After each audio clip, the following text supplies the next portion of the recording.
अभी तक हमारे को ये बताया गया था कि श्री कृष्ण जी ने गीता का ज्ञान अर्जुन को कहा और उसको युद्ध के लिए प्रेरित किया। हम अभी तक इसी बात पर आरूढ़ थे, लेकिन जब से हमें तत्व ज्ञान प्राप्त हुआ है, सदग्रंथों को स्वयं देखा और पढ़ा, उनको समझा है, तो उसके बाद पता चला कि गीता जी में तो श्री कृष्ण जी ने एक शब्द भी नहीं बोल रखा। श्री कृष्ण जी के अंदर प्रवेश करके प्रेतवत काल भगवान ने, ज्योति निरंजन ने, महाविष्णु भी जिसे कहते हैं, उसी ने सारा ज्ञान बोला है, जो ब्रह्म 21 ब्रह्मांड का प्रभु है। तो उस ब्रह्म को, ब्रह्म ने ये ज्ञान दिया है और पूर्ण ब्रह्म के लिए संकेत दिया है। इसमें दो ही प्रभु विशेष चलते हैं, एक ब्रह्म एक पूर्ण ब्रह्म, जिसे परम अक्षर ब्रह्म भी कहते हैं। जैसे क्षर ब्रह्म ये ज्योति निरंजन, अक्षर ब्रह्म ये पर ब्रह्म, अक्षर पुरुष भी जिसे कहते हैं, और परम अक्षर ब्रह्म ये पूर्ण ब्रह्म, सत्य पुरुष, उसकी तरफ संकेत किया है। तो 8वें अध्याय का देखिएगा, पवित्र गीता जी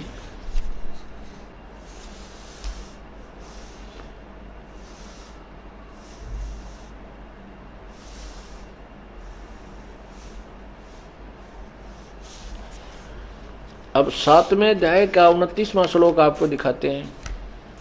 ये है अध्याय नंबर 7।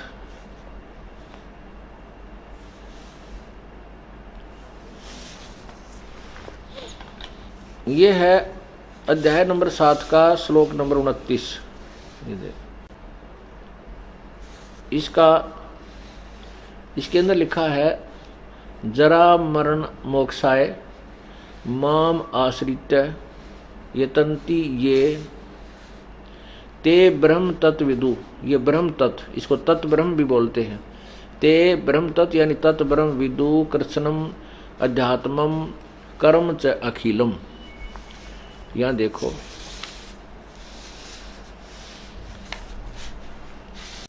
अब ये कहा कि ये जो मेरे, अब उसका अनुवाद है 7वें अध्याय के 29वें श्लोक का, जो मेरी आश्रित मन शरण होकर जरा और मरण से छूटने के लिए यत्न करते हैं, वे पुरुष तत्, अब देखो तत् उस ब्रह्म को, अब तत् ब्रह्म उस ब्रह्म को, तत् ब्रह्म उस ब्रह्म को, यानी उस परमात्मा को, ब्रह्म माने परमात्मा को, संपूर्ण अध्यात्म को तथा संपूर्ण कर्म को जानते हैं। अब ये 30 श्लोक है, ये 8वां अध्याय यहां आ गया, 8वां अध्याय। इसमें प्रथम श्लोक में ही अर्जुन ने पूछा है, किम तत्ब्रह्म किम अध्यात्म किम कर्म पुरुषोत्तम अधिभूतम च किम प्रोक्तम अधिदेवम किम उच्यते। क्या पूछा है कि पुरुषोत्तम, वह तत्व ब्रह्म क्या है, वह पुरुषोत्तम तत्व ब्रह्म किम, वह ब्रह्म क्या है, तत्व ब्रह्म कौन है। अब देखो इसका 8वें अध्याय के यहां श्लोक नंबर 3 में उत्तर दिया है गीता ज्ञानदाता ने। श्री भगवान उवाच, परम अक्षर ब्रह्म है, वह परम अक्षर ब्रह्म है, परम अक्षर ब्रह्म, परमम अक्षरम ब्रह्म, परम अक्षर ब्रह्म है। अब उसी के विषय में कहा है 15वें अध्याय के, उसी तत्व ब्रह्म यानी पूर्ण परमात्मा के विषय में 15वें अध्याय के 4थे श्लोक में 1 से लेकर 4 श्लोक में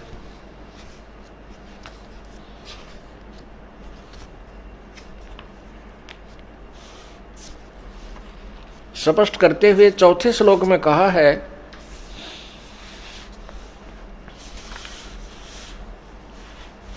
ये देखिएगा अध्याय नंबर 15, ये श्लोक नंबर 4 है, ये श्लोक नंबर 4 है। अब क्या कहा कि जब तत्वदर्शी संत मिल जाए उससे ज्ञान प्राप्ति के उपरांत तो उसके पश्चात उस परम पद रूप परमेश्वर को भली भांति खोजना चाहिए, जिसमें गए हुए पुरुष यानी साधक फिर लौटकर संसार में नहीं आते। जिस परमेश्वर से इस पुरातन संसार वृक्ष की प्रवृत्ति विस्तार को प्राप्त हुई, अर्थात जिस भगवान ने इसकी रचना की है सारे संसार की, उसी आदि पुरुष नारायण के मैं शरण हूं। गीता ज्ञान दाता कहता मैं भी उसी की शरण में हूं। गीता ज्ञान दाता भगवान कह रहा कि मैं भी उसी की शरण में हूं। इस प्रकार दृढ़ निश्चय करके उस परमेश्वर का मनन और निधिध्यासन करना चाहिए। इसी के विषय में आप स्पष्ट हो गया कि गीता ज्ञान दाता ब्रह्म है, वो तत्व ब्रह्म यानी उस अन्य परमात्मा, ये क्षर ब्रह्म है जो गीता ज्ञान दे रहा है श्री कृष्ण जी के शरीर में प्रवेश होकर के, और वो पूर्ण ब्रह्म के विषय में संकेत कर रहा है। इसी के विषय में 18वें अध्याय के 62वें श्लोक में कहा है, कहा कि हे भारत, तू सर्व प्रकार से उस परमेश्वर की शरण में जा, तत्व ब्रह्म की शरण में जा। उसकी कृपा से ही तू परम शांति और सनातन परम धाम को, सनातन माने सदा रहने वाला, जो कभी विनाश नहीं होता, पुरातन सबसे पहले वाला। अब देखिएगा 18वें अध्याय का 62वां श्लोक, हे भारत, सब प्रकार से उस परमेश्वर की शरण में जा।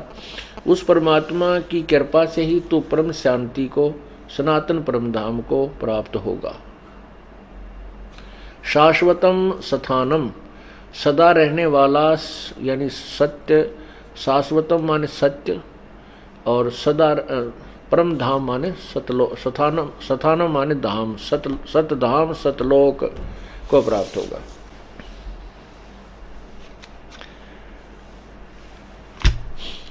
परमेश्वर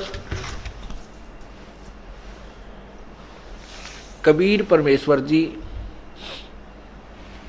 हमें यही बताने के लिए आए थे कि वो तत्व ब्रह्म कौन है, उसकी प्राप्ति कैसे होगी। सब सद्ग्रंथों ने और तत्वदर्शी संतों ने केवल एक पूर्ण परमात्मा की साधना की तरफ संकेत और निर्देश दिया है। यही गीता जी भी, हमारी पवित्र गीता जी बता रही है कि उसी की पूजा से सर्व सुख होते हैं।